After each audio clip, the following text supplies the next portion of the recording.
High বন্ধুরা, দেশ থেকে যারা দেখছো বা দেশের বাইরে থেকে যারা দেখছো সকল বন্ধুকে আমার রং বেরং 24 চ্যানেলে স্বাগত জানাচ্ছি। আজকে আমি একটা নতুন ব্লগ নিয়ে চলে এলাম।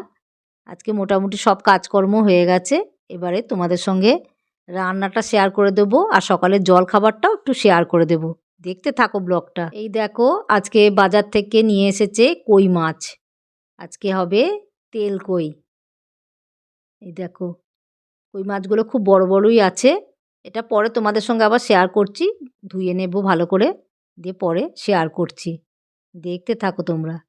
এই দেখো, জলখাবারটা তোমাদের সঙ্গে শেয়ার করে দিই। কি বানাচ্ছি দেখো, এটা হচ্ছে ম্যাগি নেস্ট অমলেট। মনে হচ্ছে পাখি যেন বাসাতে ডিম পেড়েছে, ঠিক সেরকম দেখতে হয়েছে। আর পাশে এদিকে ভাত বসিয়ে দিলাম আমি। আর এটা বানিয়েছি, ম্যাগি তো লাগবেই, চাও নয় কিন্তু, ম্যাগি, ডিম, নুন, গোলমরিচ গুঁড়ো, লঙ্কা কুচি, পেঁয়াজ কুচি আর ম্যাগি মশলা, এই দিয়ে এটা বানানো হয়েছে। এটা খেতেও যেমন সুন্দর হয় আর বাচ্চাদের তো খুবই ফেভারিট হয়, দারুণ দেখতে। এই দেখো, ফাইনাল লুকটা শেয়ার করে দিলাম তোমাদের সঙ্গে। আমি সস দিয়ে পরিবেশন করে দিয়েছি। চলো এবার খেয়ে নিই। খেতে তো এটা দুর্দান্ত, খুব সুন্দর হয় এটা। তোমরাও বানিয়ে নিয়ে দেখতে পারো। যে জল খাবার খেয়ে নিয়েছি, দিয়ে মাছগুলো ধুয়ে নুন হলুদ মাখিয়ে রেখে দিয়েছি। কই মাছ ধোয়া খুব ঝক্কি, প্রচুর কাঁটা, হাতে মনে হচ্ছে ফুটে যাচ্ছে আর ল্যাল ল্যাল করে। আর এখানে বসিয়ে দিয়েছি লাল শাক ভাজা, তেল কই, লাল শাক ভাজা আর ভাত। এই আজকে দুপুরে আজকে আমাদের রান্না। এই দেখো, রান্নাগুলো আমার কমপ্লিট হয়ে গেছে।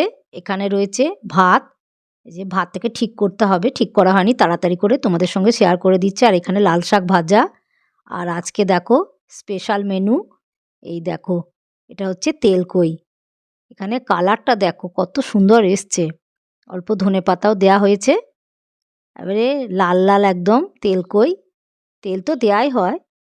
রান্নাগুলো কেমন লাগলো তোমরা অতি অবশ্যই কমেন্টের মাধ্যমে জানাবে। তোমাদের সঙ্গে সব কিছু শেয়ার করে দিলাম। ভাতটাকে এবার সমান করে ঠিক করে দেব। ব্লগটা আমি এই পর্যন্তই রাখছি। তোমরা ব্লগটাতে একটু ভালো লাগলে লাইক শেয়ার সাবস্ক্রাইব করে দিও। তোমরা ভালো থেকো, সুস্থ থেকো, সাবধানে থেকো। Love you all. পরের ব্লগে দেখা হচ্ছে। Bye by.